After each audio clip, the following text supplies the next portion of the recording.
Hello there, Gecko. Glad you could make it.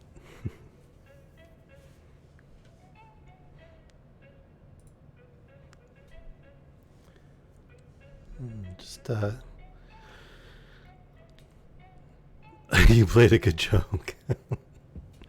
Gecko was teasing me. She was like, I don't know if I'm going to come catch your stream. I think I'll just go, I'll go play a game. Just picking on me. Hey, little dude. You ready for your big day? You hear one of these days coming up is pretty special for you. Well, I'm glad you stopped in to listen very much. I really appreciate it.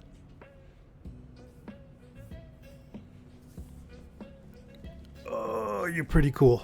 Except, when you're playing tricksies on me. Tricksy geckos. How is everyone today?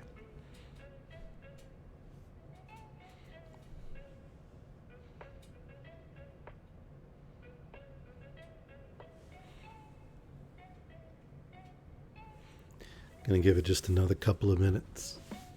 Oh, a stretch.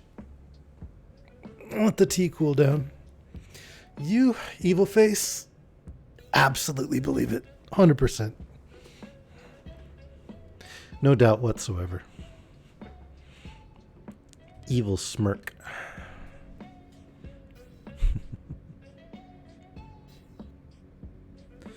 Thinking about picking up that game, do it. Tag me in your chat when you do so I can make sure to look. I'm thinking about picking up Phasmo to play after the stream. People keep poking me about playing it, and it's not as expensive as I thought it was. You won't watch me play Phasmo, Vela?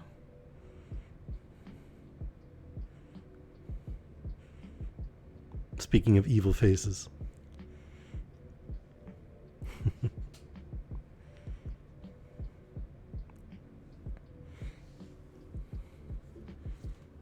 All right. Well, you can watch and you can listen to me get jump scared as the ghosties and ghoulies come after me.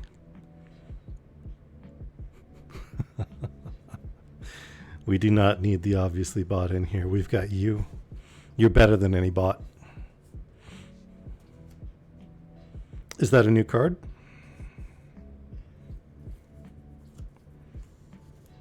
I get jump scared by things, Vela. I just usually have my mic muted.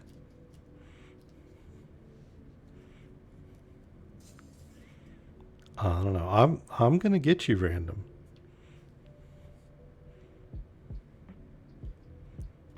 Oh, that's cool.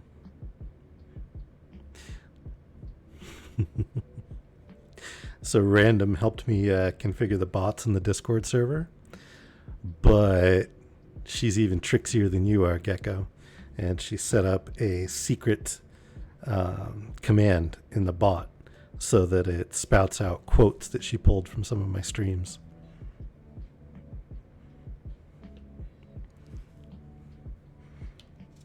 And yeah, so it also deletes the command when it gets used, so people can't see who actually did it.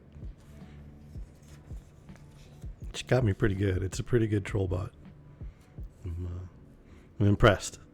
But as Bug says, this means war.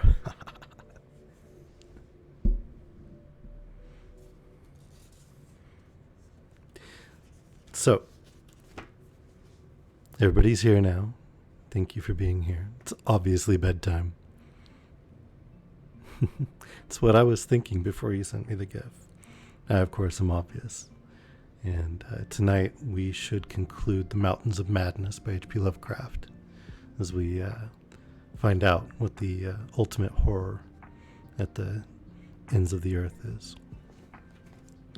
But a couple things before we do.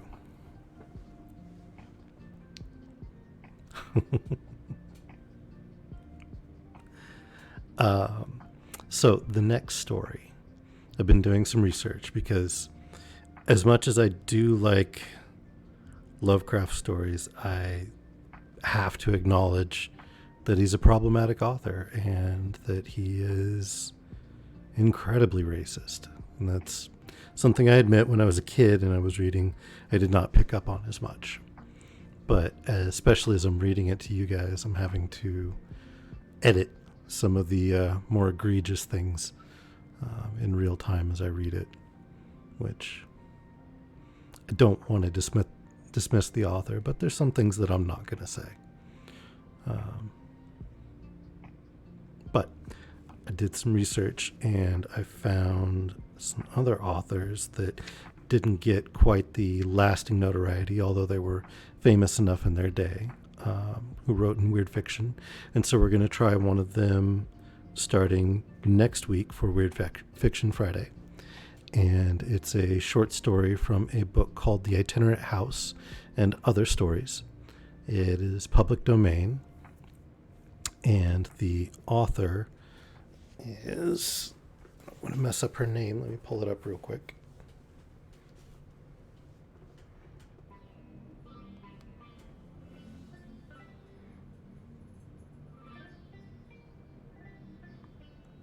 Emma Frances Dawson. And the specific story that we're going to read is one that the author Ambrose Bierce requested her to write for his publication, The Wasp, for the Christmas edition. So it is a female author of weird fiction, contemporary to Ambrose Bierce and H.P. Lovecraft, who's writing a weird fiction story that's also a Christmas story. So that seemed like a perfect next story given the month and the time of year it is. So that's what we're going to start with next week. So we've got 26 pages left of this book. Some of you had asked so I was reading the other day and suddenly my arm felt wet, and it turns out that I did blister a bit where the tea bag scalded me. And hey Sparky, glad you could make it. So I did get a few blisters, like 4 of them from that. So it actually hurt more after I found out about the blisters than it did before. But I'm healing. I'll be okay. I am going to try not to scald myself with the teapot today. Try being the operative word. We're making progress on our goal. We're at 56 amazing people following the channel. We're trying for 75 by the end of the month, which, if we make it, is going to be awesome. So I do need your help, though. So if you're enjoying the stream, please, if you have friends, relatives, people you in communities you're a part of that you think might enjoy it, share a link with them, tell them a little bit about the channel and what we're doing here, and help bring a few more eyeballs so we can raise our discoverability and share this with a couple more people. Now, last time that we streamed, we were talking about hunting a little bit, as Random had clipped out a hunting comment that I made during one of the books as the characters are going to go hunting, and I quoted a poem at the people we were talking with, and I thought maybe this time I'd start by reading the poem in its entirety before we got into the Lovecraft. So this is a very old Scottish poem entitled The Fairies by William Allingham. And if you guys like this, we might start reading a poem or two before the story each stream, if it's something you guys enjoy. But we'll try it. It's something I know. So it's something new for today, though. So, up the airy mountain, down the rushy glen, we daren't go a-hunting for fear of little men. Wee folk, good folk, trooping all together, green jacket, red cap, and white owl's feather. Down along the rocky shore some make their home. They live on crispy pancakes of yellow tide foam. some in the reeds of the black mountain lake, with frogs for their watchdogs, all night awake.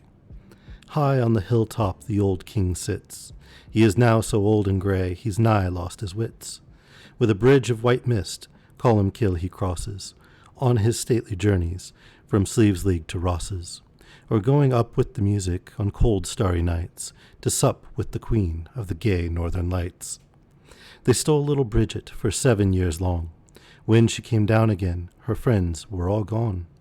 They took her lightly back, between the night and morrow. They thought that she was fast asleep, but she was dead with sorrow.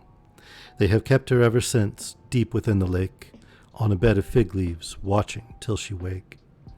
By the craggy hillside, through the mosses bare, they have planted thorn trees for my pleasure here and there. Is any man so daring as dig them up in spite, he shall find their sharpest thorns in his bed at night. Up the airy mountain, down the rushy glen, we daren't go a-hunting for fear of little men. Wee folk, good folk, trooping all together, green jacket, red cap, and white owl's feather. I've always really liked that poem. And the Fae are kind of, they are definitely an eldritch terror of sorts. So kind of fits in with the Lovecraft and the weird fiction that way. But that was the poem that I quoted the other day. What did you guys think? Should I read another poem tomorrow?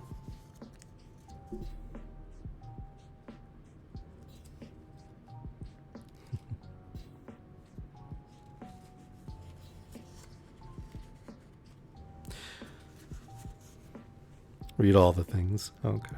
Well, when we left our characters, they had just described the history of the elder things that they had found on carved bas relief strips in the various structures. And they were still kind of hesitant about sharing the parts that had unhinged. Hash, you're here. I haven't seen you in a while. Welcome. Are you doing well?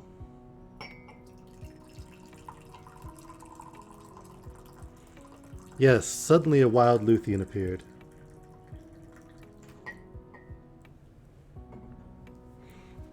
Alright, so they were still hesitant about sharing that final terror that had unhinged Danforth's mind and leave them so desperate to prevent a follow-up expedition.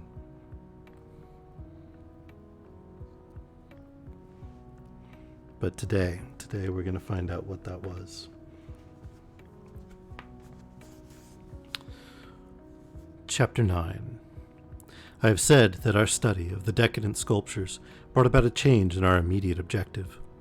This, of course, had to do with the chiseled avenues to the black inner world, of whose existence we had not known before, but which we were now eager to find and traverse. From the evident scale of the carvings, we deduced that a steep... Oops. Sorry, my bad.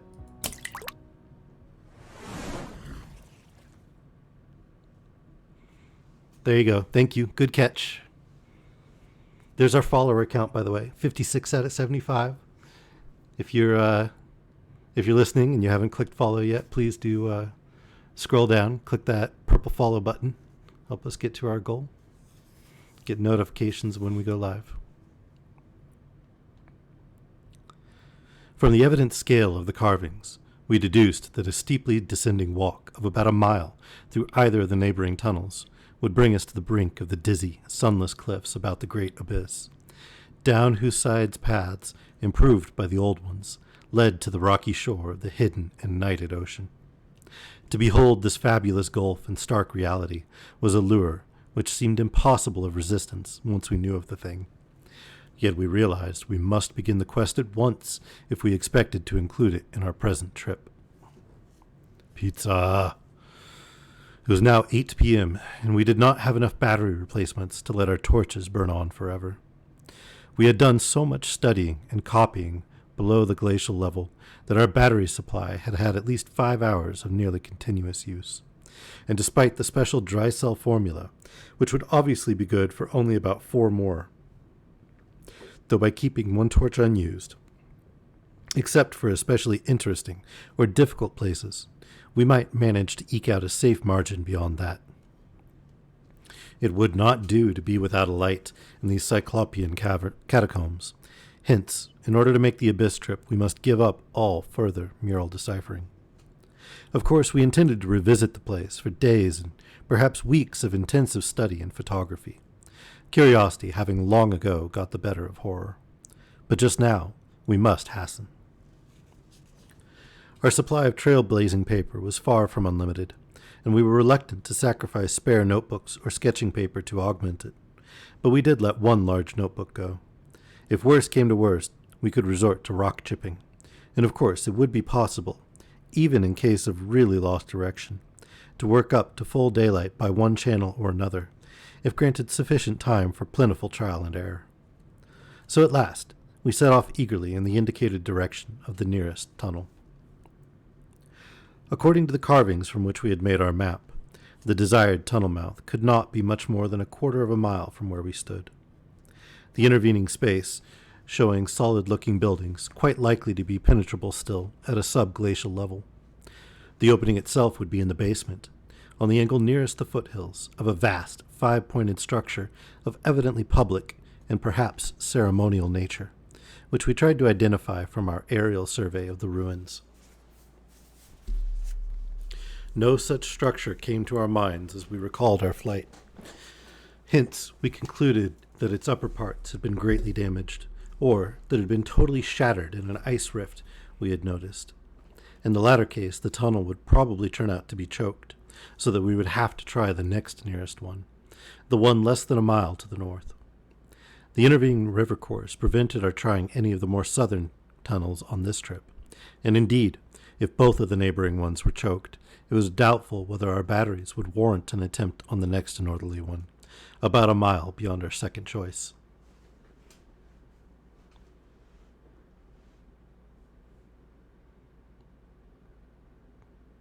That was weird. Why did 19 messages get deleted?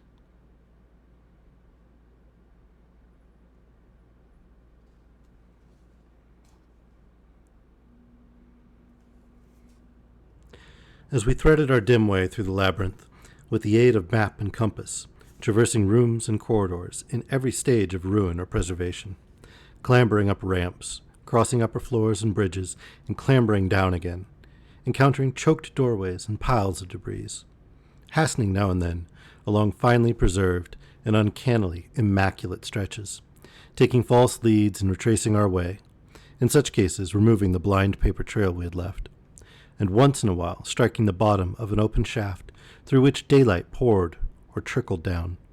We were repeatedly tantalized by the sculptured walls along our route.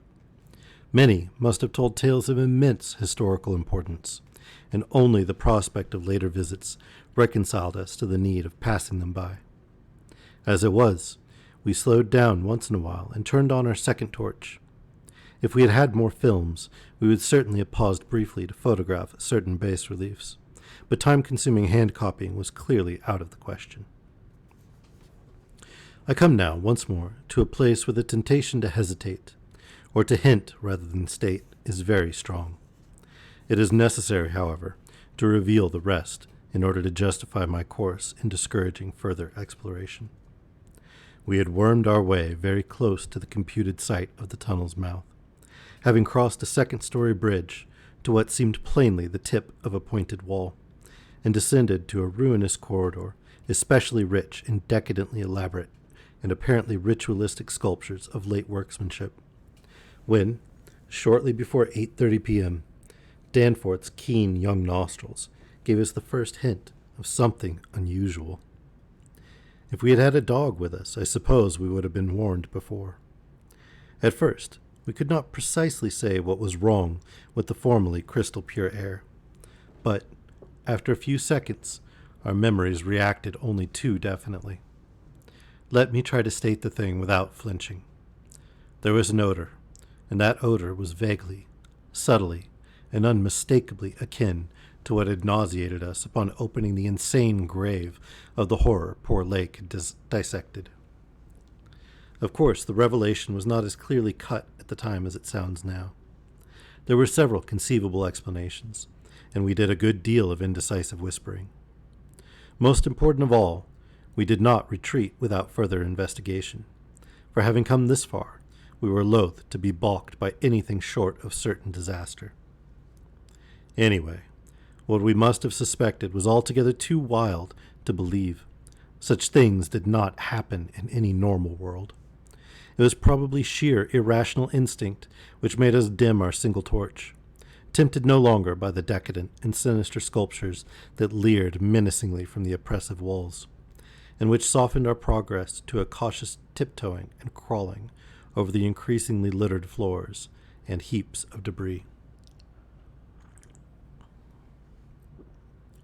Danforth's eyes, as well as nose, proved better than mine, for it was likewise he who first noticed the queer aspect of the debris after we had passed many half-choked arches leading to chambers and corridors on the ground level. It did not look quite as it ought after countless thousands of years of desertion, and when we cautiously turned on more light, we saw that a kind of swath seemed to have been lately tracked through it. The irregular nature of the litter precluded any definite marks, but in the smoother places there were suggestions of the dragging of heavy objects. Once we thought that there was a hint of parallel tracks as if of runners. This was what made us pause again. It was during that pause that we caught, simultaneously this time, the other odor ahead. Paradoxically, it was both a less frightful and more frightful odor. Less frightful intrinsically, but infinitely appalling in this place under the known circumstances. Unless, of course, Gedney, for the odor was the plain and familiar one of common petrol, everyday gasoline. Our motivation after that is something I will leave to psychologists. We knew now that some terrible extension of the camp horrors must have crawled into this nighted burial place of the eons, hence could not doubt any longer the existence of nameless conditions, present or at least recent just ahead. Yet in the end, we did let sheer burning curiosity, or anxiety, or auto-hypnotism, or vague thoughts of responsibility toward Gedney, or whatnot, drive us on. Danforth whispered again of the print he thought he had seen at the alley turning in the ruins above, and of the faint musical piping, potentially of tremendous significance in the light of Lake's dissection report, despite its close resemblance to the cave-mouth echoes of the Windy Peaks, which he thought he had shortly afterward half heard from unknown depths below. I, in my turn, whispered of how the camp was left, of what had disappeared, and of how the madness of a lone survivor might have conceived the inconceivable, a wild trip across the monstrous mountains and a descent into the unknown primal masonry. But we could not convince each other, or even ourselves, of anything definite. We had turned off all light as we stood still, and vaguely noticed that a trace of deeply filtered upper day kept the blackness from being absolute. Having automatically begun to move ahead, we guided ourselves by occasional flashes from our torch. The disturbed debris formed an impression we could not shake off, and the smell of gasoline grew stronger. More and more ruin met our eyes and hampered our feet, until very soon we saw that the forward way was about to cease. We had been all too correct in our pessimistic guess about that rift glimpsed from the air. Our tunnel quest was a blind one, and we were not even going to be able to reach the basement out of which the abyssward aperture opened. The torch, flashing over the grotesquely carved walls of the blocked corridor in which we stood, showed several doorways in various states of obstruction, and from one of them, the gasoline odor, quite submerging that other hint of odor, came with a special distinctness. As we looked more steadily, we saw that beyond a doubt there had been a slight and recent clearing away of debris from that particular opening. Whatever the lurking horror might be, we believed the direct avenue toward it was now plainly manifest. I do not think anyone will wonder that we waited an appreciable amount of time before making any further motion. I mean, I understand waiting. What I don't understand is why in the heck they didn't go the other direction.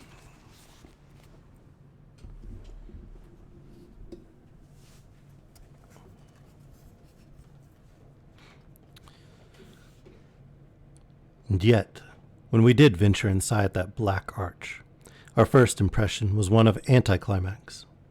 For amidst the littered expanse of that sculptured crypt, a perfect cube with sides about 20 feet, there remained no recent object of instantly discernible size, so that we looked instinctively, though in vain, for a farther doorway.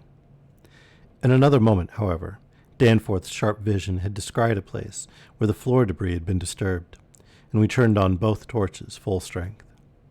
Though what we saw in that light was actually simple and trifling, I am none the less reluctant to tell of it because of what it implied. It was a rough leveling of the debris, upon which several small objects lay carelessly scattered, and at one corner of which a considerable amount of gasoline must have been spilled, lately enough to leave a strong odor, even at this extreme superplateau altitude. In other words, it could not be other than a sort of camp, a camp made by questing beings who, like us, had been turned back by the unexpectedly choked way to the abyss. Let me be plain. The scattered objects were, so far as substance was concerned, all from Lake's camp, and consisted of tin cans as queerly opened as those we had seen at that ravaged place, many spent matches, 3 illustrated books more or less curiously smudged, an empty ink bottle with its pictorial and instructional carton, a broken fountain pen, some oddly snipped fragments of fur and tent cloth, a used electric battery with circular directions, a folder that came with our type of tent heater, and a sprinkling of crumpled papers. It was all bad enough, but when we smoothed out the papers and looked at what was on them, we felt we had come to the worst. We had found certain inexplicably blotted papers at the camp, which might have prepared us.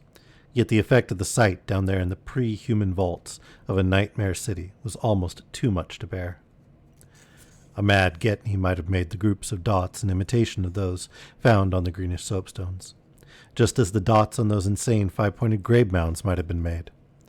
And he might conceivably have prepared rough, hasty sketches, varying in their accuracy or lack of it, which outlined the neighboring parts of the city, and traced the way from a circularly represented place outside our previous route, a place we identified as a great cylindrical tower in the carvings, and as a vast circular gulf glimpsed in our aerial survey, to the present 5-pointed structure and the tunnel mouth therein.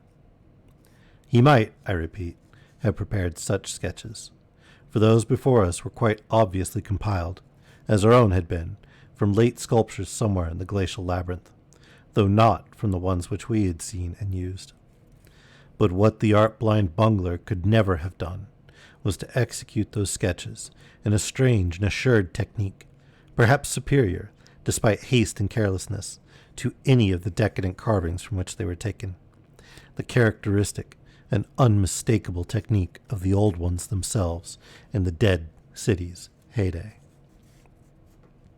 There are those who will say Danforth and I were utterly mad not to flee for our lives after that, since our conclusions were now, notwithstanding their wildness, completely fixed, and of a nature I need not even mention to those who have read my account as far as this. Perhaps we were mad, for have I not said those horrible peaks were mountains of madness? But I think I can detect something of the same spirit, albeit in a less extreme form, in the men who stalk deadly beasts through African jungles to photograph them or study their habits. Half paralyzed with terror though we were, there was nevertheless fanned within us a blazing flame of awe and curiosity, which triumphed in the end. I think he neglects the stupid. There's definitely a flame of stupid in there. At least that's what I think. Of course, we did not mean to face that, or those, which we knew had been there, but we felt they must be gone by now. They would, by this time, have found the other neighboring entrance to the abyss, and have passed within, to whatever night-black fragments of the past might await them in the ultimate gulf they had never seen. Or if that entrance too was blocked, they would have gone on to the north seeking another. They were, we remembered, partly independent of light. Looking back to that moment, I can scarcely recall just what precise form our new emotions took, just what change of immediate objective it was that so sharpened our sense of expectancy. We certainly did not mean to face what we feared, yet I will not deny that we may have had a lurking, unconscious wish to spy certain things from some hidden vantage point. Probably we would not have given up our zeal to glimpse the abyss itself, though there was interposed a new goal in the form of that great circular place shown on the crumpled sketches we had found. We had at once recognized it as a monstrous cylindrical tower, figuring in the very earliest carvings, but appearing only as a prodigious round aperture from above. Something about the impressiveness of its rendering, even in these hasty diagrams, made us think that its subglacial levels must still form a feature of peculiar importance. Perhaps it embodied architectural marvels as yet unencountered by us. It was certainly of incredible age according to the sculptures in which it figured, being indeed among the first things built in the city. Its carvings, if preserved, could not but be highly significant. Moreover, it might form a good present link with the upper world, a shorter route than the one we were so carefully blazing, and probably that by which those others had descended.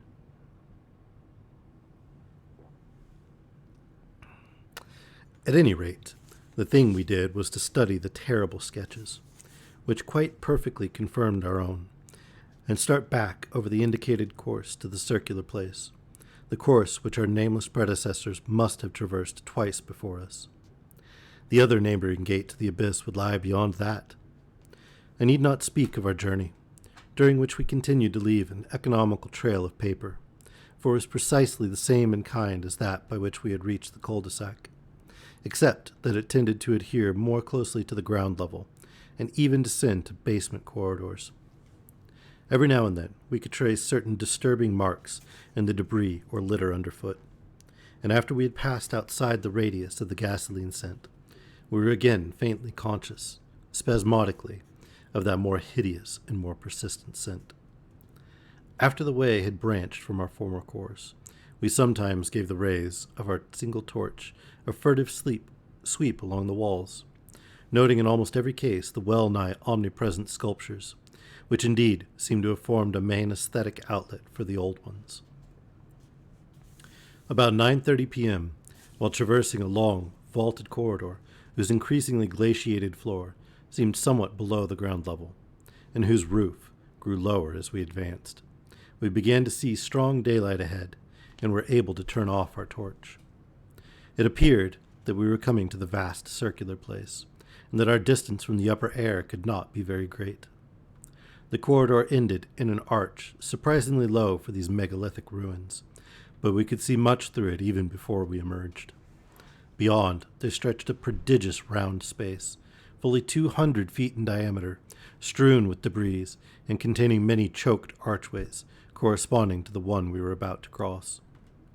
The walls were, in available spaces, boldly sculptured into a spiral band of heroic proportions, and displayed, despite the destructive weathering caused by the openness of the spot, an artistic splendor far beyond anything we had encountered before. The littered floor was quite heavily glaciated, and we fancied that the true bottom lay at a considerably lower depth. But the salient object of the place was the titanic stone ramp, which, eluding the archways by a sharp turn outward into the open floor, wound spirally up the stupendous cylindrical wall like an inside counterpart of those once climbing outside the monstrous towers or ziggurats of antique Babylon.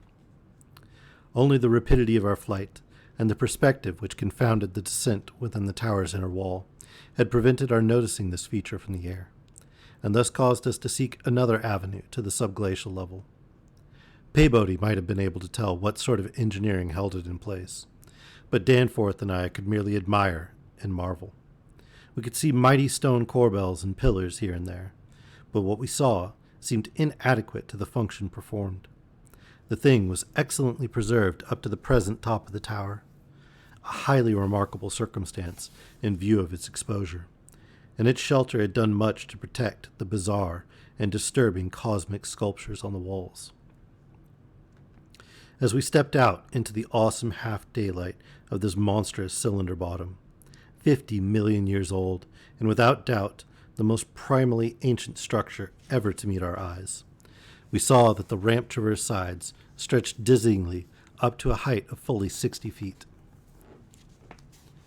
This, we recalled from our aerial survey, meant an outside glaciation of some 40 feet, since the yawning gulf we had seen from the plain had been at the top of an approximately 20-foot mound of crumbled masonry, somewhat sheltered for 3/4 of its circumference by the massive curving walls of a line of higher ruins. According to the sculptures, the original tower had stood in the center of an immense circular plaza, and had been perhaps 500 or 600 feet high, with tiers of horizontal discs near the top, and a row of needle-like spires along the upper rim. Most of the masonry had obviously toppled outward rather than inward, a fortunate happening, since otherwise the ramp might have been shattered and the whole interior choked. As it was, the ramp showed sad battering, whilst the choking was such that all the archways at the bottom seemed to have been recently cleared. It took us only a moment to conclude that this was indeed the route by which those others had descended, and that this would be the logical route for our own ascent, despite the long trail of paper we had left elsewhere. The tower's mouth was no farther from the foothills in our waiting plain than was the great terraced building we had entered, and any further subglacial exploration we might make on this trip would lie in this general region. Oddly, we were still thinking about possible later trips, even after all we had seen and guessed. Then, as we picked our way cautiously over the debris of the great floor, there came a sight which for the time excluded all other matters. It was the neatly huddled array of 3 sledges in that further angle of the ramp's lower and outward projecting course, which had hitherto been screened from our view. There they were, the 3 sledges missing from Lake's camp, shaken by a hard usage which must have included forcible dragging along great stretches of snowless masonry and debris, as well as much hand portage over utterly unnavigable places. They were carefully and intelligently packed and strapped, and contained things memorably familiar enough: the gasoline stove, fuel cans, instrument cases, provision tins, tarpaulins obviously bulging with books, and some bulging with less obvious contents. Everything derived from Lake's equipment. After what we had found in that other room, we were in a measure prepared for this encounter. The really great shock came when we stepped over and undid one tarpaulin whose outlines had peculiarly disquieted us. It seems that others as well as Lake had been interested in collecting typical specimens, for there were 2 here, both stiffly frozen, perfectly preserved, with adhesive plaster where some wounds around the neck had occurred, and wrapped with care to prevent further damage. They were the bodies of young Gedney and the missing dog.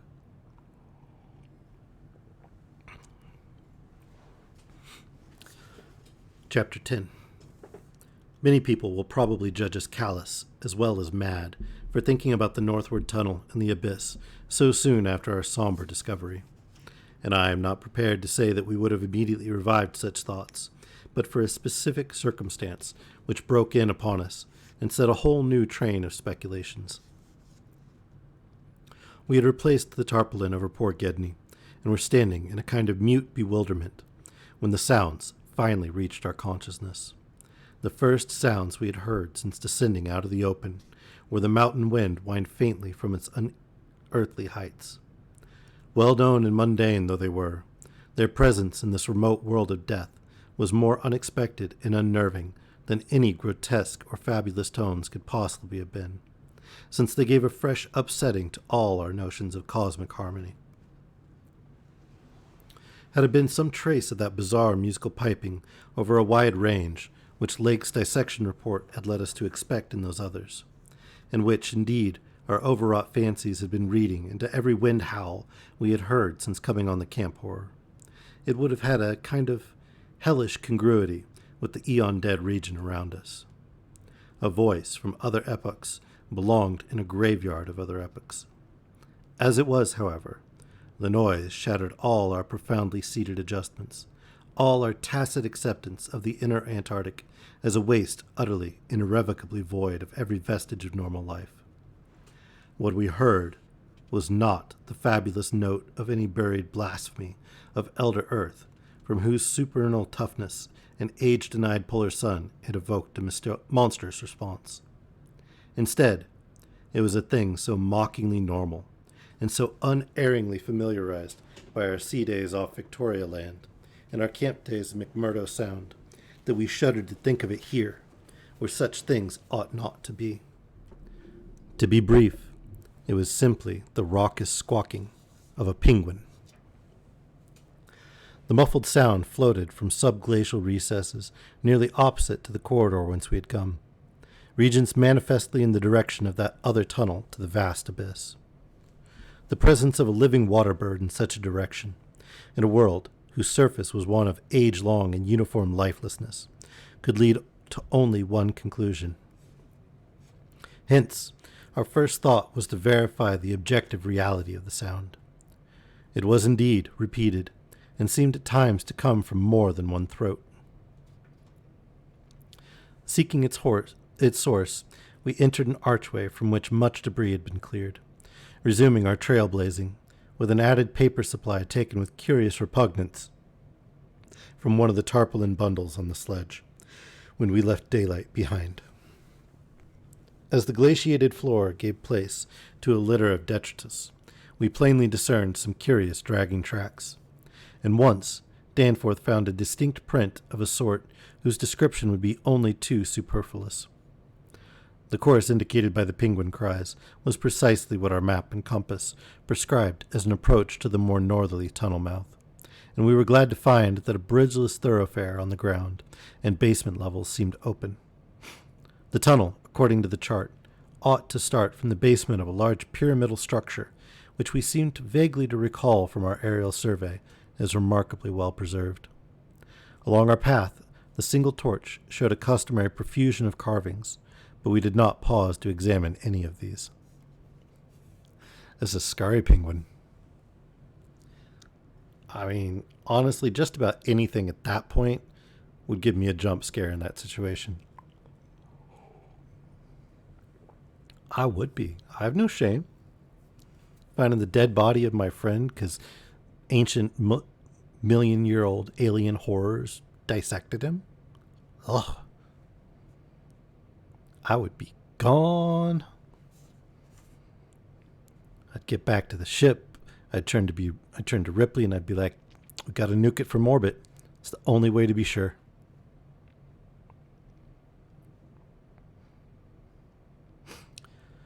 Suddenly, a bulky white shape loomed up ahead of us, and we flashed on the second torch. It is odd how wholly this new quest had turned our minds from earlier fears of what might lurk near. Those other ones, having left their supplies in the great circular place, must have planned to return after their scouting trip toward or into the abyss. Yet we had now discarded all caution concerning them as completely as if they had never existed. This white, waddling thing was fully 6 feet high, yet we seemed to realize at once that it was not one of those others. They were larger and dark, and according to the sculptures, their motion over land surfaces was a swift, assured matter, despite the queerness of their sea-borne tentacle equipment. But to say that the white thing did not profoundly frighten us would be vain. We were indeed clutched for an instant by a primitive dread almost sharper than the worst of our reasoned fears regarding those others. Then came a flash of anticlimax as the white shape sidled into a lateral archway to our left to join 2 others of its kind which had summoned it in raucous tones. For it was only a penguin, albeit of a huge, unknown species larger than the greatest of the known king penguins, and monstrous in its combined albinism and virtual eyelessness. When we had followed the thing into the archway and turned both our torches on the indifferent and unheeding group of 3, we saw that they were all eyeless albinos of the same unknown and gigantic species. Their size reminded us of some of the archaic penguins depicted in the Old One's sculptures, and it did not take us long to conclude that they were descended from the same stock, undoubtedly surviving through a retreat to some warmer inner region, whose perpetual blackness had destroyed their pigmentation and atrophied their eyes to mere useless slits. That their present habitat was the vast abyss we sought was not for a moment to be doubted, and this evidence of the Gulf's continued warmth and habitability filled us with the most curious and subtly perturbing fancies.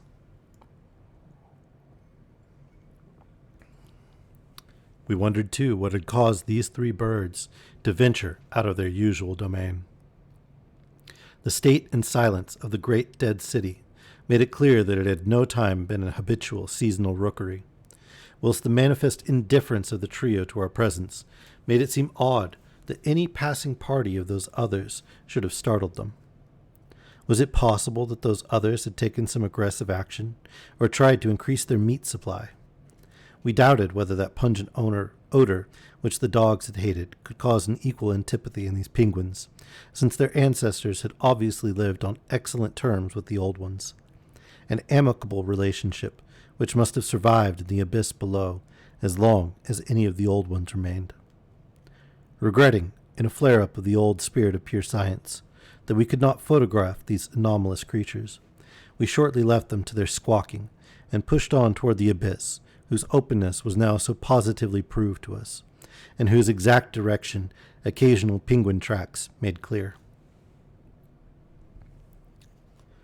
Not long afterward, a steep descent in a low, long, doorless, and peculiarly sculptureless corridor led us to believe that we were approaching the tunnel mouth at last.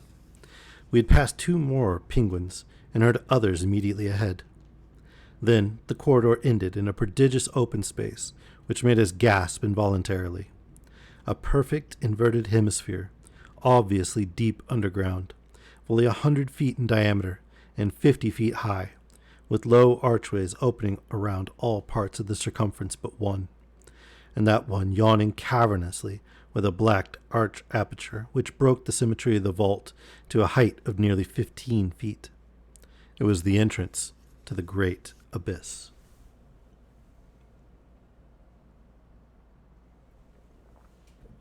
Let me refill my tea real quick.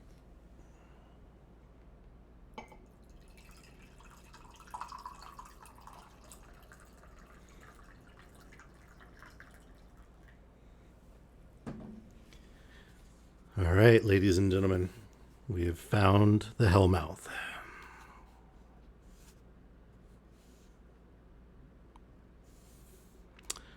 Drinking orange pico with honey. How about you? Anybody else drinking some tea?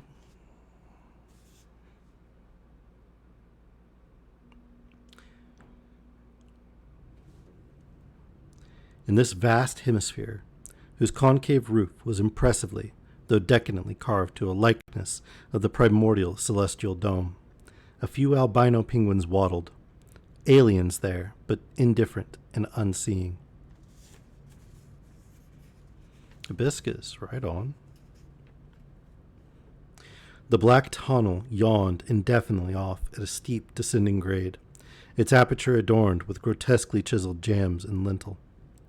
From that cryptical mouth we fancied a current of slightly warmer air, and perhaps even a suspicion of vapor proceeded, and we wondered what living entities other than penguins the limitless void below, and the contiguous honeycombings of the land and the Titan mountains might conceal. We wondered, too, whether the trace of mountaintop smoke at first suspected by Poor Lake, as well as the odd haze we had ourselves perceived around the rampart-crowned peak, might not be caused by the tortuous channeled rising of some such vapor from the unfathomed regions of Earth's core. Entering the tunnel, we saw that its outline was, at least at the start, about 15 feet each way, sides, floor, and arched roof composed of the usual megalithic masonry. The sides were sparsely decorated with cartouches of conventional designs in a late decadent style, and all the construction and carving were marvelously well preserved. The floor was quite clear, except for a slight detritus bearing outgoing penguin tracks and inward tracks of these others. The farther one advanced, the warmer it became, so that we were soon unbuttoning our heavy garments. We wondered whether there were any actually igneous manifestations below, and whether the waters of that sunless sea were hot. After a short distance, the masonry gave place to solid rock, though the tunnel kept the same proportions and presented the same aspect of carved regularity. Occasionally, its varying grade became so steep that grooves were cut in the floor. Several times we noted the mouths of small lateral galleries, not recorded in our diagrams, none of them such as to complicate the problem of our return, and all of them welcome as possible refuges in case we met unwelcome entities on their way back from the abyss. The nameless scent of such things was very distinct. Doubtless, it was suicidally foolish to venture into that tunnel under the known conditions, but the lure of the unplumbed is stronger in certain purses than most suspect. Indeed, it was just such a lure which had brought us to this unearthly polar waste in the first place. We saw several penguins as we passed along, and speculated on the distance we would have to traverse. The carvings had led us to expect a steep downhill walk of about a mile to the abyss, but our previous wanderings had shown us that matters of scale were not wholly to be depended upon.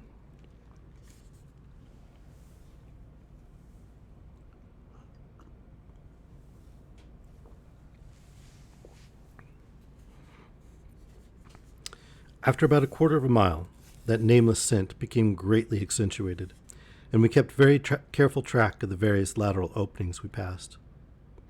There was no visible vapor, as at the mouth, but this was doubtless due to the lack of contrasting cooler air. The temperature was rapidly ascending, and we were not surprised to come upon a careless heap of material shudderingly familiar to us. It was composed of furs and tent cloth taken from Lake's camp, and we did not pause to study the bizarre forms into which the fabrics had been slashed.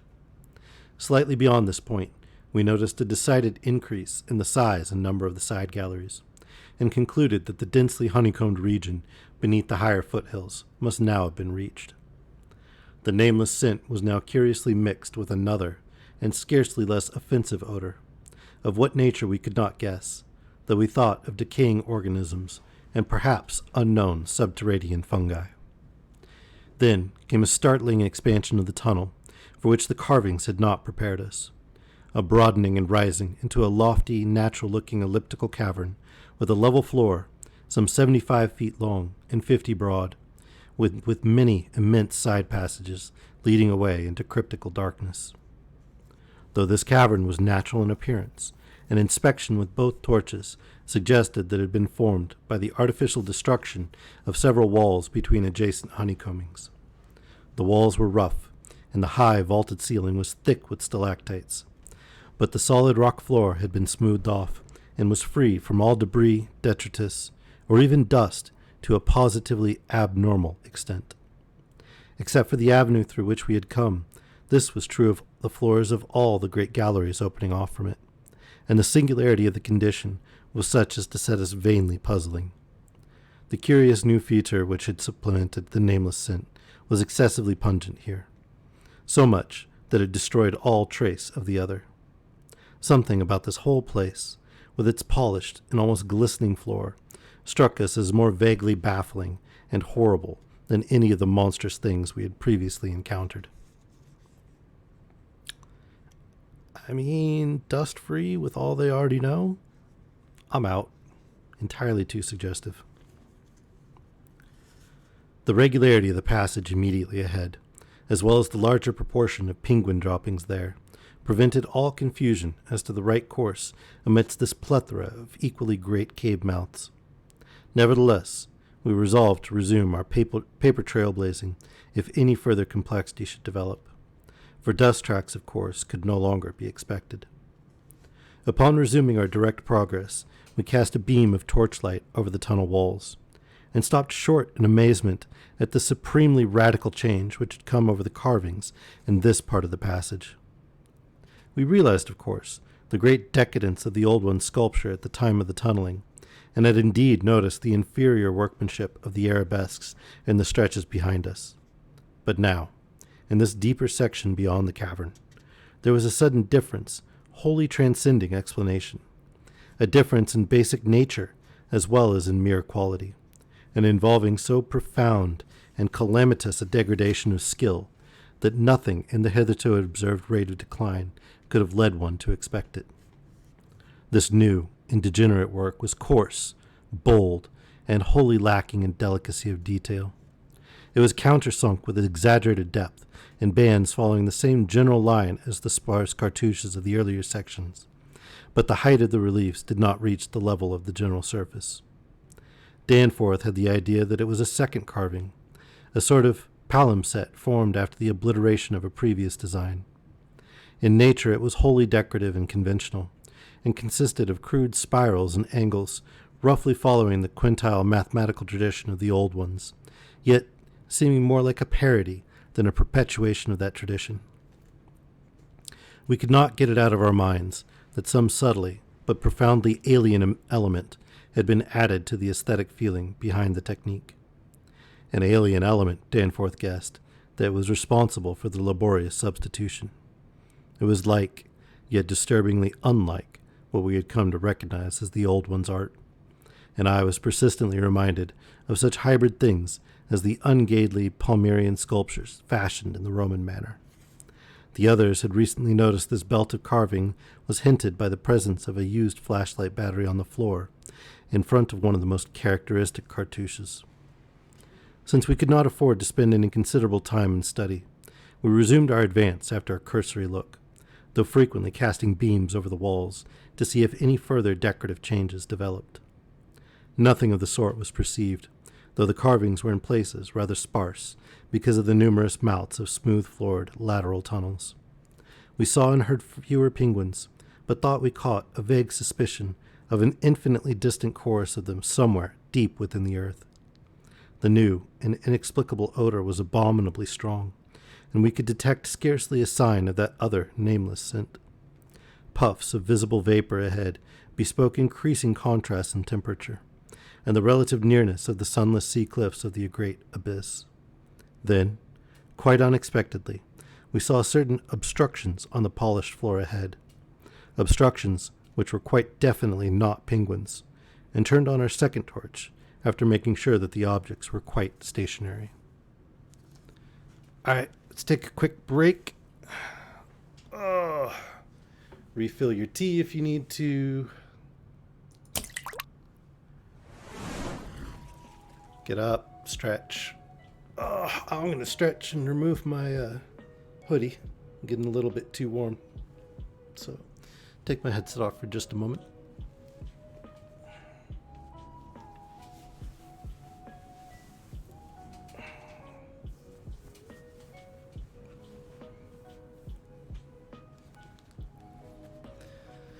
Oh, you're hilarious, Vela. Surely I'm worth more than $1. It's wearing having nails? They looked really pretty. Are they getting in the way of typing or something?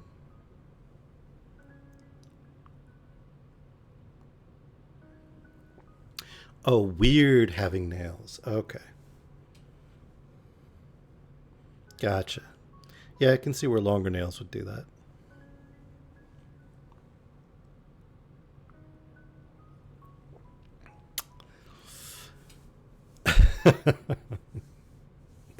Yeah, Random is my best supporter, actually. She's been a huge boost and a support.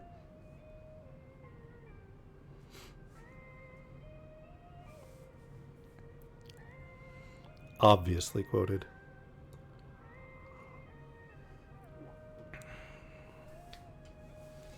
I disagree. That hoodie's worth quite a lot. At some point, I'll have to make some obviously bedtime hoodies. That way, everybody can wear a bedtime hoodie. What do you think? I have to come up with some designs for it, though.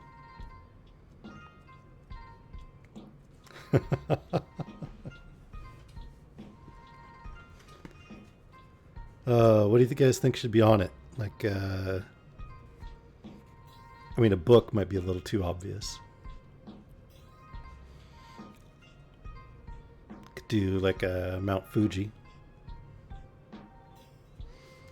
I probably can't use the image from the Streamlabs though, because I doubt I'm licensed to use it on merch.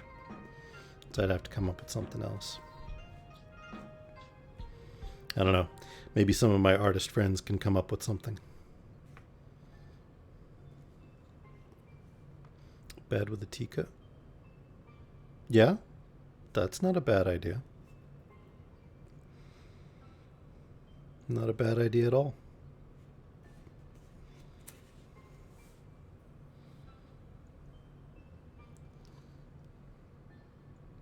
Little dude, you are adorable.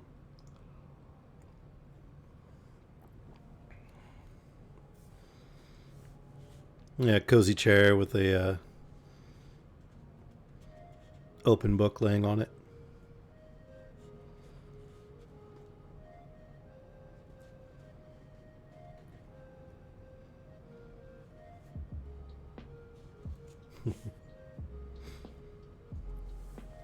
Well, post some ideas to the Discord so that we can take a look at them. And if anybody feels the desire to do some concept sketches, I'd love to see something.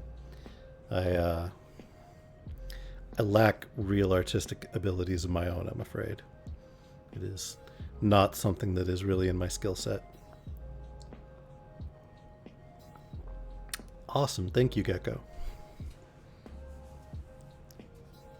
I have a reasonably decent voice for reading, but not so much the ability to render ideas into images on a page, other than through words. All right. That's a creepy picture. All right. Just a few pages left. Shall we head back to the story and wrap up this tale of mystery and horror?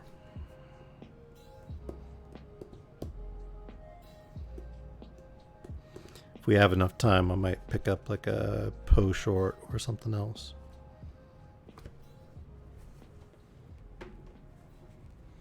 All right. Anybody want to ask 8-Ball a question before I pop back over to the other scene?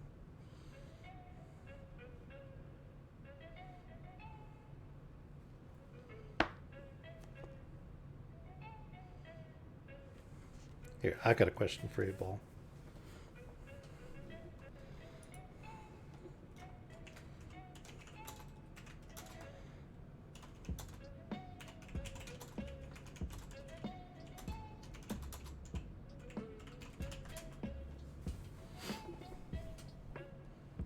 See? 8-Ball agrees. Definitely worth more than $1.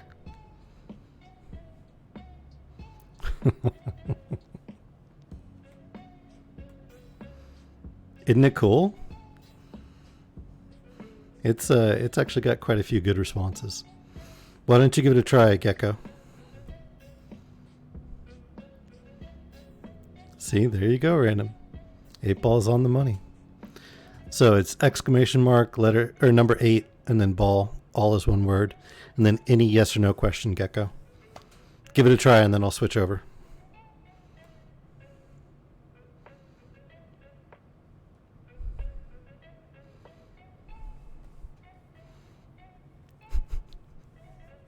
Did you see the answer to Vella's question?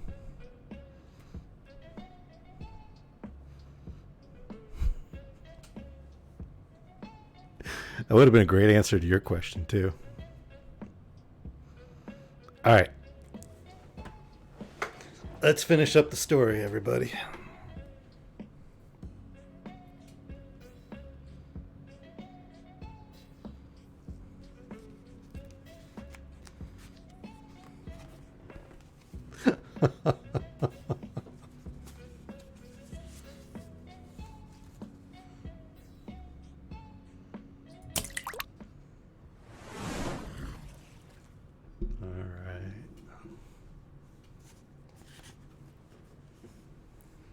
And if you're enjoying the story and you haven't clicked follow yet, please do click that purple button. Give us a follow. There's also links to a Google Calendar to keep updated on what streams are coming up and when they'll be, and convert it to your time zone and give you notifications. That way you don't have to do any funny time zone conversion math or anything like that. But Chapter 11.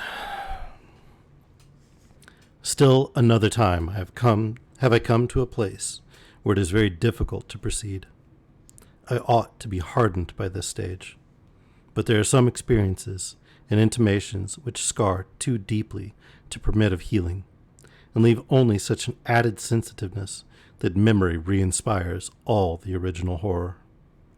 We have, as I have said, certain obstructions on the polished floor ahead, and I might add that our nostrils were assailed almost simultaneously by a very curious intensification of the strange prevailing fetor, now quite plainly mixed with the nameless stench of those others which had gone before. The light of the second torch left no doubt of what the obstructions were, and we dared approach them only because we could see, even from a distance, that they were quite as past all harming power as had been the 6 similar specimens unearthed from the monstrous star-mounded graves at Poor Lake's camp. They were indeed as lacking in completeness as most of those we had unearthed, though it grew plain from the thick, dark green pool gathering around them that their incompleteness was of infinitely greater recency. There seemed to be only 4 of them, whereas Lake's bulletins would have suggested no less than 8 as forming the group which had preceded us. To find them in this state was wholly unexpected, and we wondered what sort of monstrous struggle had occurred down here in the dark. Penguins, attacked in a body, retaliate savagely with their beaks, and our ears now made certain the existence of a rookery far beyond.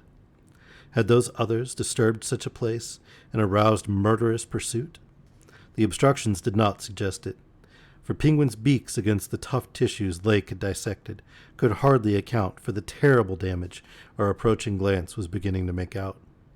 Besides, the huge blind birds we had seen appeared to be singularly peaceful. Had there then been a struggle among those others, and were the absent 4 responsible?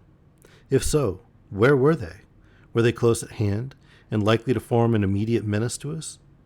We glanced anxiously at some of the smooth-floored lateral passages as we continued our slow and frankly reluctant approach.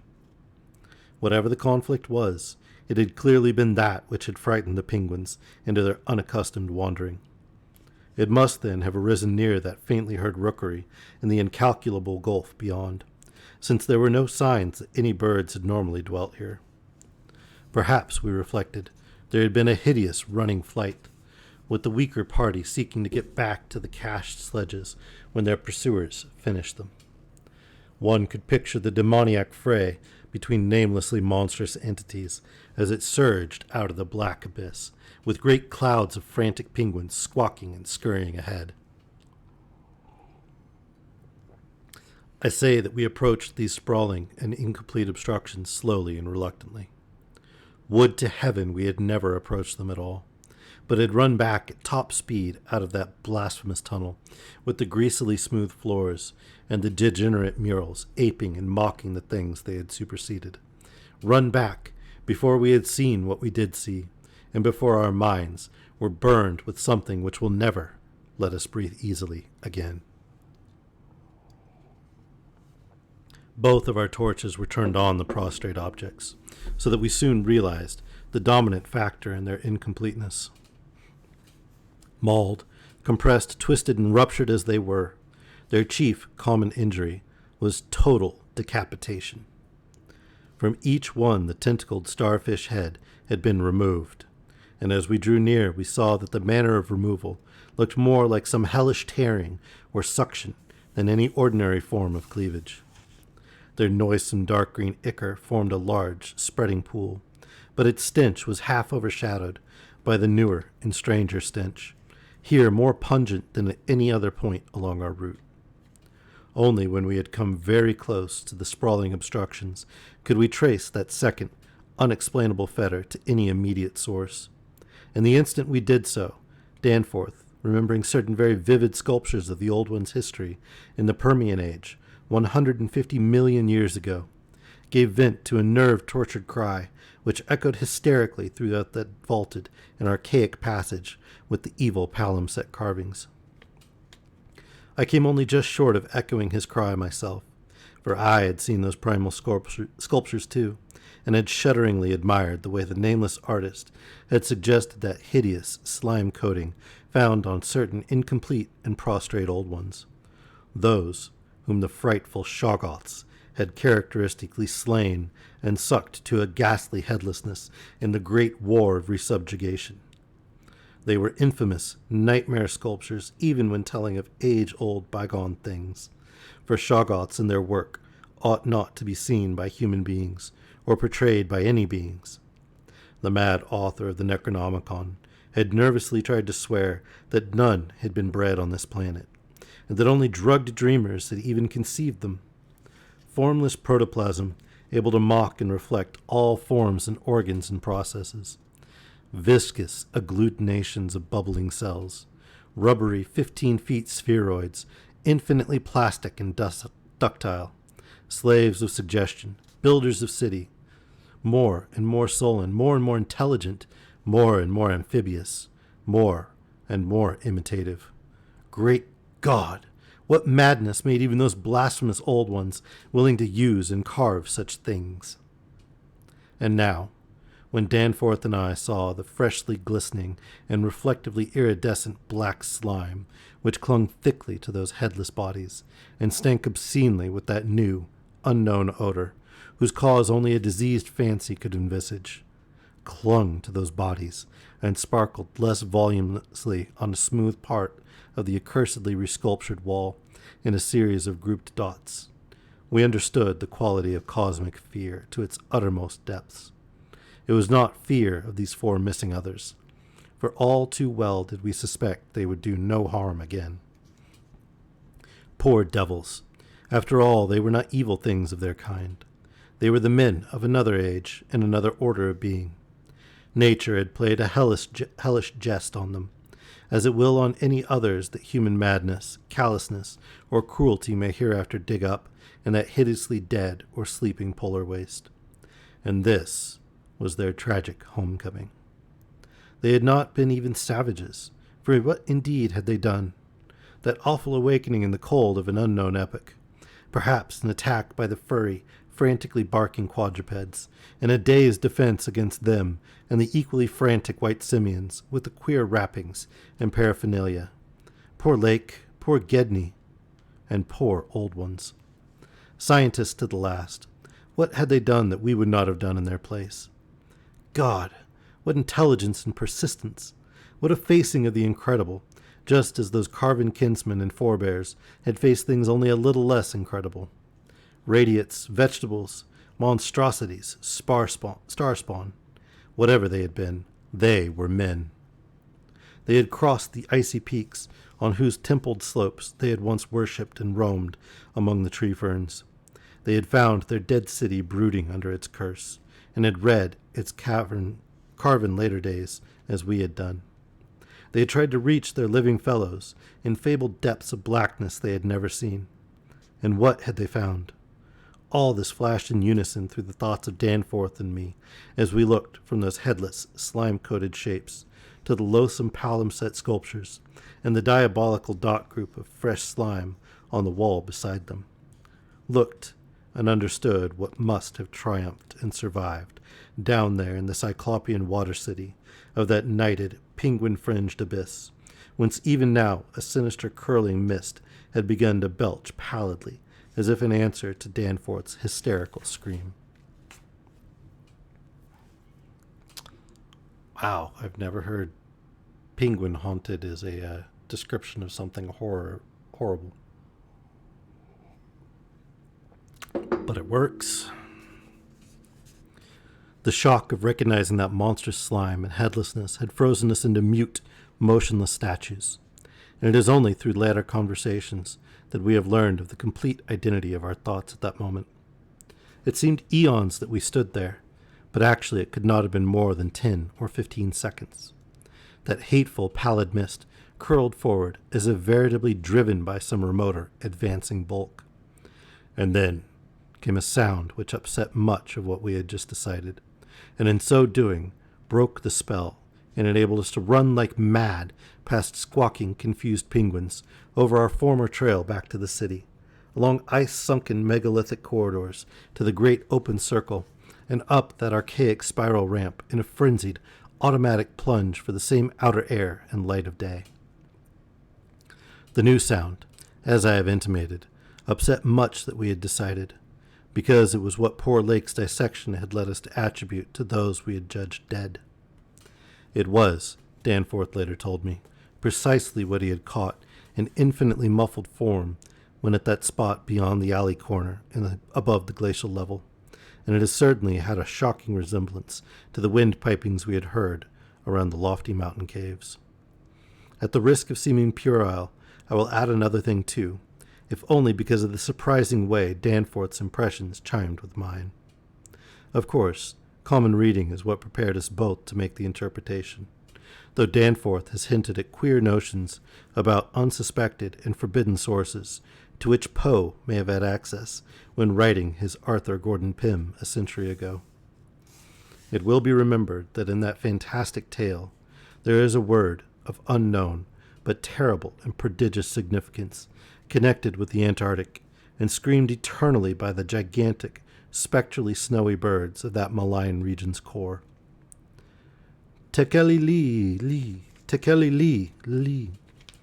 That, I may admit, is exactly what we thought we heard conveyed by that sudden sound behind the advancing white mist, that insidious musical piping over a singularly wide range. We were in full flight before 3 notes or syllables had been uttered, though we knew that the swiftness of the old ones would enable any scream roused in pursuing survivor of that slaughter to overtake us in a moment if it really wished to do so. We had a vague hope, however, that non-aggressive conduct and a display of kindred reason might cause such a being to spare us in case of capture, if only from scientific curiosity. After all, if such a one had nothing to fear for itself, it would have no motive in harming us. Concealment being futile at this juncture, we used our torch for a running glance behind, and perceived that the mist was thinning. Would we see, at last, a complete and living specimen of those others? Again came that insidious musical piping. Tekeli-li, Tekeli-li. Then, noting that we were actually gaining on our pursuer, it occurred to us that the entity might be wounded. We could take no chances, however, since it was very obviously approaching in answer to Danforth's scream, rather than in flight from any other entity. The timing was too close to admit of doubt. Of the whereabouts of that less conceivable and less mentionable nightmare, that fetid, unglimpsed mountain of slime-spewing protoplasm whose race had conquered the abyss and sent land pioneers to recarve and squirm through the burrows of the hills, we could form no guess, and it cost us a genuine pang to leave this probably crippled old one, perhaps a lone survivor, to the peril of recapture and a nameless fate. Thank heaven we did not slacken our run. The curling mist had thickened again, and was driving ahead with increased speed, whilst the straying penguins in our rear were squawking and screaming and displaying signs of a panic really surprising in view of their relatively minor confusion when we had passed them. Once more came that sinister, wide-ranged piping. Tekeli-li, Tekeli-li. We had been wrong. The thing was not wounded, but had merely paused on encountering the bodies of its fallen kindred and the hellish slime inscription above them. We could never know what that demon message was, but those burials at Lake's camp had shown how much importance the beings attached to their dead. Our recklessly used torch now revealed ahead of us the large open cavern where various ways converged, and we were glad to be leaving those morbid palimpsest sculptures, almost felt even when scarcely seen, behind. Another thought, which the advent of the cave inspired, was the possibility of losing our pursuer at this bewildering focus of large galleries. There were several of the blind albino penguins in the open space, and it seemed clear that their fear of the oncoming entity was extreme to the point of unaccountability.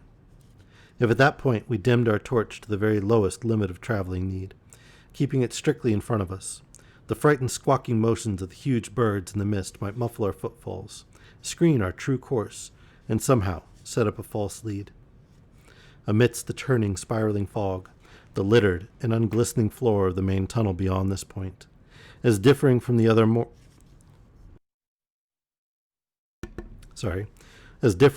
morbidly polished burrows, could hardly form a highly distinguishing feature, even so far as we could conjecture, for those indicated special senses which made the old ones partly, though imperfectly, independent of light in emergencies. In fact, we were somewhat apprehensive lest we go astray ourselves in our haste, for we had, of course, decided to keep straight on toward the dead city, since the consequences of loss in those unknown foothill homecomings would be unthinkable. The fact that we survived and emerged is sufficient proof that the thing did take a wrong gallery, whilst we providentially hit on the right one. The penguins alone could not have saved us, but in conjunction with the mist, they seemed to have done so. Only a benign fate kept the curling vapors thick enough at the right moment, for they were constantly shifting and threatening to vanish. Indeed, they did lift for a second, just before we emerged from the nauseously resculptured tunnel into the cave, so that we actually caught one first and only half glimpse of the oncoming entity as we cast a final, desperately fearful glance backward before dimming the torch and mixing with the penguins in the hope of dodging pursuit. If the fate which screened us was benign, that which gave us the half-glimpse was infinitely the opposite, for to that flash of semi-vision can be traced a full half of the horror which has ever since haunted us. Our exact motive in looking back again was perhaps no more than the immemorial instinct of the pursued to gauge the nature and course of its pursuer. Or perhaps it was an automatic attempt to answer a subconscious question raised by one of our senses. In the midst of our flight, with all our faculties centered on the problem of escape, we were in no condition to observe and analyze details. Yet even so, our latent brain cells must have wondered at the message brought them by our nostrils. Afterward, we realized what it was, that our retreat from the fetid slime coating on those headless obstructions and the coincident approach of the pursuing entity had not brought us the exchange of stenches which logic called for. In the neighborhood of the prostrate things, that new and lately unexplainable fetor had been wholly dominant, but by this time it ought to have largely given place to the nameless stench associated with these others. This it had not done, for instead, the newer and less bearable smell was now virtually undiluted and growing more and more poisonously insistent each second. So we glanced back simultaneously, it would appear, though no doubt the incipient motion of one prompted the imitation of the other. As we did so, we flashed both torches full strength at the momentarily thinned mist, either from sheer primitive anxiety to see all we could, or in a less primitive but equally unconscious effort to dazzle the entity before we dimmed our light and dodged among the penguins of the labyrinth center ahead. Unhappy act! Not Orpheus himself or Lot's wife paid much more dearly for a backward glance. And again came that shocking, wide-ranged piping. Tekeli Lee, Lee, Tekeli Lee, Lee. I might as well be frank, even if I cannot bear to be quite direct, in stating what we saw, though at the time we felt that it was not to be admitted even to each other. The words reaching the reader can never even suggest the awfulness of the sight itself. It crippled our consciousness so completely that I wonder we had the residual sense to dim our torches as planned, and to strike the right tunnel toward the dead city. Instinct alone must have carried us through, perhaps better than reason could have done, though if that was what saved us, we paid a high price. Of reason we certainly had little enough left. Danforth was totally unstrung, and the first thing I remember of the rest of the journey was hearing him lightheadedly chant an hysterical formula in which I alone of mankind could have found anything but insane irrelevance. It reverberated in falsetto echoes among the squawks of the penguins, reverberated through the vaultings ahead, and, thank God, through the now empty vaultings behind. He could not have begun it at once, else we would not have been alive and blindly racing. I shudder to think of what a shade of difference in his nervous reactions might have brought. South Station under, Washington under, Park Street under, Kindle, Central, Harvard. The poor fellow was chanting the familiar stations of the Boston-Cambridge tunnel that burrowed through our peaceful native soil thousands of miles away in New England. Yet to me the ritual had neither irrelevance nor home feeling. It had only horror, because I knew unerringly the monstrous, nefandous analogy that had suggested it. We had expected, upon looking back, to see a terrible and incredible moving entity if the mists were thin enough. But of that entity we had formed a clear idea. What we did see, for the mists were indeed all too malignly thinned, was something altogether different and immeasurably more hideous and detestable. It was the utter, objective embodiment of the fantastic novelist's thing that should not be, and its nearest comprehensible analog is a vast, onrushing subway train as one sees it from a station platform. The great black front looming colossally out of an infinite subterranean distance, constellated with strangely colored lights, and filling the prodigious burrow as a piston fills a cylinder. But we were not on a station platform. We were on the track ahead as the nightmare, plastic column of fetid black iridescence oozed tightly onward through its 15-foot sinus, gathering unholy speed and driving before it a spiral, re-thickening cloud of the pallid abyss vapor. It was a terrible, indescribable thing, vaster than any subway train. A shapeless congeries of protoplasmic bubbles, faintly self-luminous, and with myriads of temporary eyes forming and unforming as pustules of greenish light all over the tunnel-filling front that bore down upon us, crushing the frantic penguins and slithering over the glistening floor that it and its kind had swept so evilly free of all litter. Still came that eldritch mocking cry, Tekeli Lee, Tekeli Lee. And at last we remembered that the demoniac Shoggoths, given life, thought, and plastic organ patterns solely by the old ones, and having no language save that which the dot groups expressed, had likewise no voice save the imitated accents of their bygone masters. We have 1, 2, 3, 4, 5 pages left.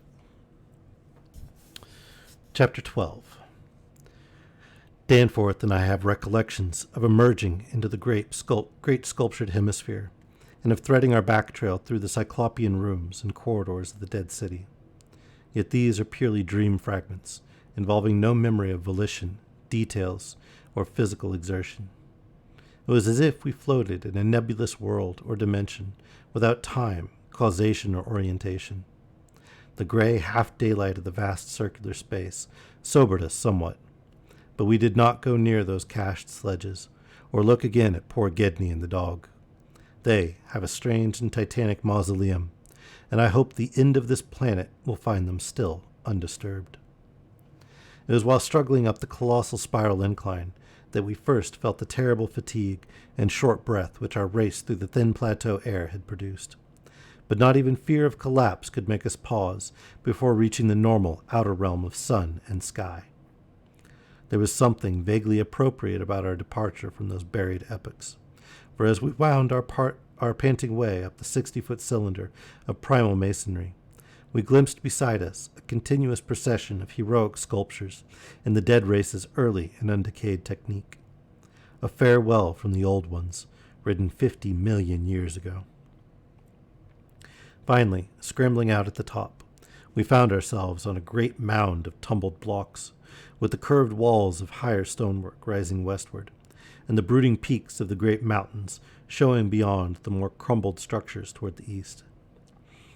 The low Antarctic sun of midnight peered redly from the southern horizon through rifts in the jagged ruins, and the terrible age and deadness of the nightmare city seemed all the starker by contrast with such relatively known and accustomed things as the features of the polar landscape. The sky above was a churning and opalescent mass of tenuous ice vapors, and the cold clutched at our vitals. Wearily resting the outfit bags to which we had instinctively clung through our desperate flight, we rebuttoned our heavy garments for the stumbling climb down the mound and the walk through the eon-old stone maze to the foothills where our aeroplane waited. of what had set us fleeing from that darkness of Earth's secret and archaic gulfs, we said nothing at all. In less than a quarter of an hour, we had found the steep grade to the foothills, the probable ancient terrace by which we had descended, and could see the dark bulk of our great plain amidst the sparse ruins on the rising slope ahead. Halfway uphill toward our goal, we paused for a momentary breathing spell and turned to look again at the fantastic tangle of incredible stone shapes below us, once more outlined mystically against an unknown west. As we did so, we saw that the sky beyond had lost its morning haziness, the restless ice vapors having moved up to the zenith, where their mocking outlines seemed on the point of settling into some bizarre pattern which they feared to make quite definite or conclusive. There now lay revealed on the ultimate white horizon behind the grotesque city, a dim, elfin line of pinnacled violet, whose needle-pointed heights loomed dreamlike against the beckoning rose color of the western sky. Up toward this shimmering rim sloped the ancient tableland, the depressed course of the bygone river traversing it as an irregular ribbon of shadow. For a second, we gasped in admiration of the scene's unearthly cosmic beauty, and then vague horror began to creep into our souls. For this far violet line could be nothing else than the terrible mountains of the Forbidden Land, highest of Earth's peaks and focus of Earth's evil, harborers of nameless horrors and arcane secrets, shunned and prayed to by those who feared to carve their meaning, untrodden by any living thing on Earth, but visited by the sinister lightnings and sending strange beams across the plains in the polar night. Beyond doubt, the unknown archetype of that dreaded Kadath in the cold waste, beyond abhorrent Lang, whereof primal legends hint evasively. If the sculptured maps and pictures in that pre-human city had told truly, these cryptic violet mountains could not be much less than 300 miles away. Yet none the less sharply did their dim elfin essence appear above that remote and snowy rim, like the serrated edge of a monstrous alien planet about to rise into unaccustomed heavens. Their height, then, must have been tremendous beyond all comparison, carrying them up into tenuous atmospheric strata peopled only by such gaseous wraiths as rash flyers have barely lived to whisper of after unexplainable falls.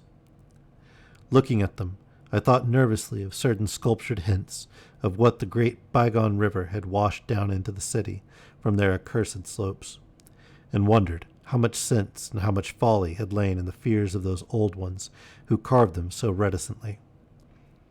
I recalled how their northerly end must come near the coast at Queen Maryland, where even at that moment Sir Douglas Mawson's expedition was doubtless working less than 1,000 miles away, and hoped that no evil fate would give Sir Douglas and his men a glimpse of what might lie beyond the protecting coastal range. Such thoughts formed a measure of my overwrought condition at the time, and Danforth seemed to be even worse. Yet long before we had passed the great star-shaped ruin and reached our plain, our fears had become transferred to the lesser but vast enough range whose recrossing lay ahead of us. From these foothills, the black, ruin-crusted slopes reared up starkly and hideously against the east, again reminding us of those strange Asian paintings of Nicholas Roerich, and when we thought of the frightful amorphous entities that might have pushed their fetidly squirming way even to the topmost hollow pinnacles, we could not face without panic the prospect of again sailing by those suggestive skyward cave mouths where the wind made sounds like an evil musical piping over a wide range. To make matters worse, we saw distinct traces of local mist around several of the summits, as poor Lake must have done when he made that early mistake about volcanism, and thought shiveringly of that kindred mist from which we had just escaped, of that, and of the blasphemous, horror-fostering abyss whence all such vapors came. All was well with the plane, and we clumsily hauled on our heavy flying furs. Danforth got the engine started without trouble, and we made a very smooth takeoff over the nightmare city. Below us, the primal cyclopean masonry spread out as it had done when first we saw it, and we began rising and turning to test the wind for our crossing through the pass. At a very high level, there must have been a great disturbance, since the ice dust clouds of the zenith were doing all sorts of fantastic things.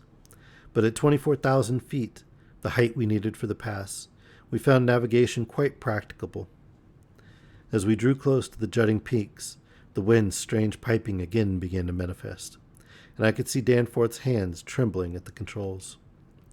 Rank amateur that I was, I thought at that moment I might be a better navigator than he in effecting the dangerous crossing between pinnacles. And when I made motions to change seats and take over his duties, he did not protest. I tried to keep all my skill and self-possession about me, and stared at the sector of reddish sky, farther sky, betwixt the walls of the pass, resolutely refusing to pay attention to the puffs of mountain-top vapor, and wishing that I had wax-stopped ears like Ulysses' men off the Siren's coast to keep that disturbing wind-piping from my consciousness. But Danforth, released from his piloting and keyed up to a dangerous nervous pitch, could not keep quiet. I felt him turning and wriggling about as he looked back at the terrible receding city, ahead at the cave-riddled, cube-barnacled peaks, sideways at the bleak sea of snowy, rampart-strewn foothills, and upward at the seething, grotesquely clouded sky. It was then, just as I was trying to steer safely through the pass, that his mad shrieking brought us so close to disaster by shattering my tight hold on myself and causing me to fumble helplessly with the controls for a moment. A second afterward, my resolution triumphed, and we made the crossing safely. Yet I am afraid that Danforth will never be the same again. I have said that Danforth refused to tell me what final horror made him scream so insanely. A horror which, I feel sadly sure, is mainly responsible for his present breakdown. We had snatches of shouted conversation above the wind's piping and the engine's buzzing as we reached the safe side of the range and swooped slowly down toward the camp. But that had mostly to do with the pledges of secrecy we had made as we prepared to leave the Nightmare City. Certain things, we had agreed, were not for people to know and discuss lightly, and I would not speak of them now, but for the need of heading off that Starkweather Moor expedition, and others at any cost. It is absolutely necessary for the peace and safety of mankind that some of Earth's dark, dead corners and unplumbed depths be left alone, lest sleeping abnormalities wake to resurgent life, and blasphemously surviving nightmares squirm and splash out of their black lairs to newer and wider conquests. All that Danforth has ever hinted is that the final horror was a mirage. It was not, he declared, anything connected with the cubes and caves of those echoing, vaporous, wormily honeycombed mountains of madness which we crossed, but a single fantastic, demoniac glimpse among the turning zenith clouds of what lay back of those other violet westward mountains which the old ones had shunned and feared. It is very probable that the thing was a sheer delusion born of the previous stresses we had passed through, and of the actual, though unrecognized mirage of the dead transmontane city experienced near Lake's Camp the day before. But it was so real to Danforth that he suffers from it still. He has, on rare occasions, whispered disjointed and irresponsible things about the Black Pit, the Carven Rim, the Proto-Shoggoths, the windowless solids with 5 dimensions, the nameless cylinder, the Elder Pharaohs, Yog-Sothoth, the primal white jelly and the color out of space, the wings and the eyes in darkness and the moon ladder, the original, the eternal and undying, and other bizarre conceptions. But when he is fully himself, he repudiates all this and attributes it to his curious and macabre reading of earlier years. Danforth indeed is known to be among the few who have ever dared go completely through that worm-riddled copy of the Necronomicon kept under lock and key in the college library. The higher sky as we crossed the range was surely vaporous and disturbed enough, and although I did not see the zenith, I can well imagine that its swirls of ice dust may have taken strange forms. Imagination, knowing how vividly distant scenes can sometimes be refracted, and magnified by such layers of restless cloud, might easily have supplied the rest. And of course, Danforth did not hint any of these specific horrors till after his memory had had a chance to draw on his bygone reading.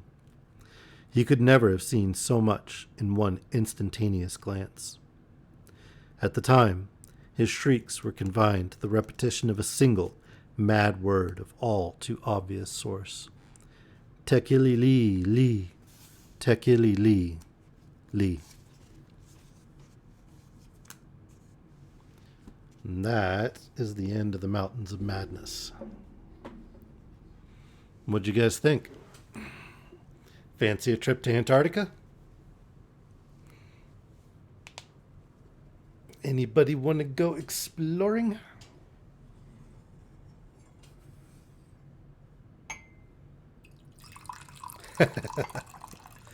You know, I hear it's thawing down there.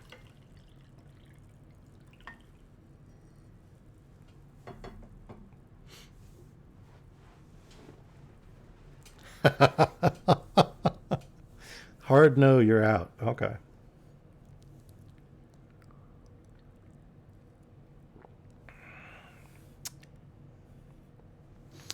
So, no obviously bedtime meet and greet in deepest Antarctica.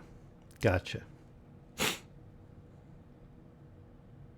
Playing among the albino penguins.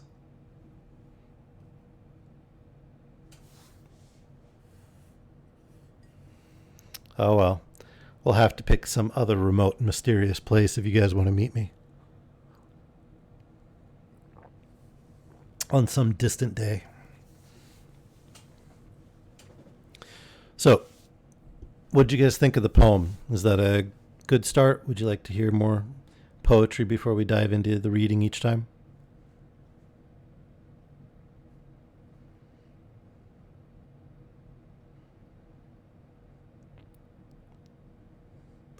I didn't hear from everyone. Wow. Since it's obviously bedtime, that seems like a good idea, Gecko.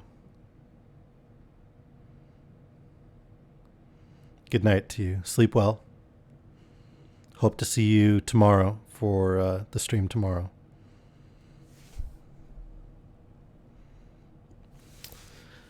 All right. Well, I am thinking about picking up Phasmo.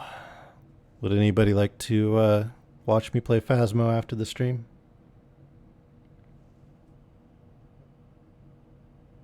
Maybe play it with me, keep me company. Go into all the other scary places.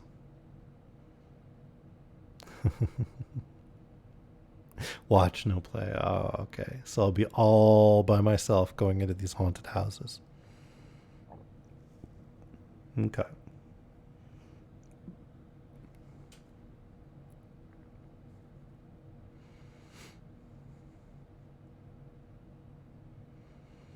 I don't know. You guys have talked this up a bit.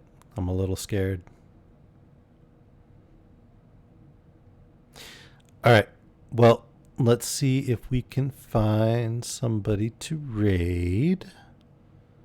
And then,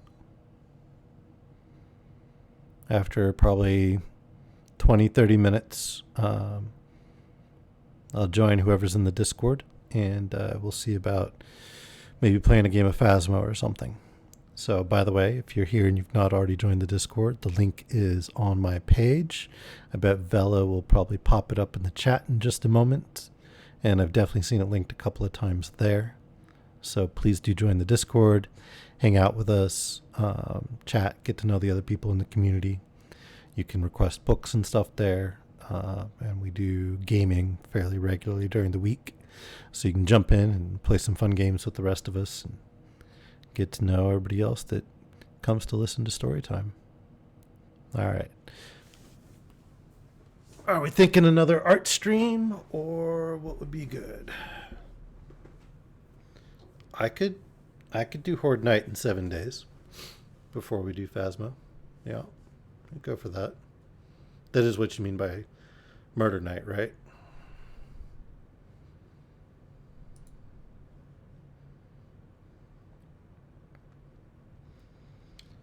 All right. Um, Art, Stardew Valley, ASMR. What sounds good to everybody?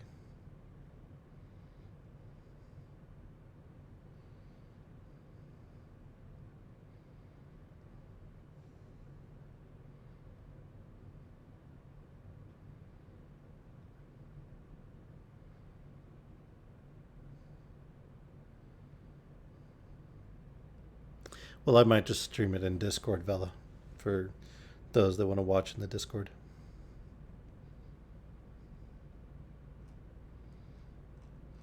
Art worked pretty well last time. Why don't we check out art again? Unless somebody has a different idea.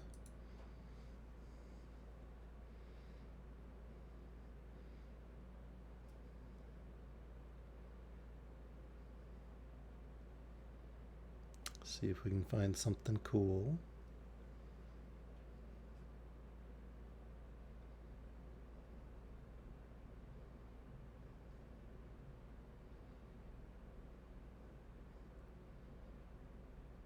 Okay, he's probably pretty cool, but clowns are scary.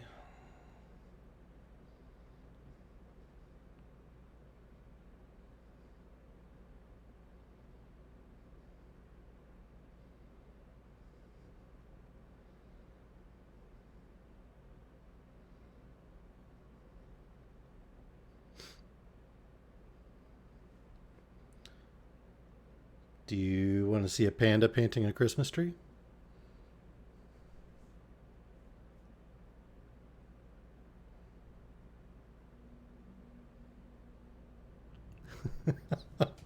That's hilarious. I wasn't paying attention, and that's the one I saw. So that sounds like a winner. All right, let's go watch Hidden Rainbows.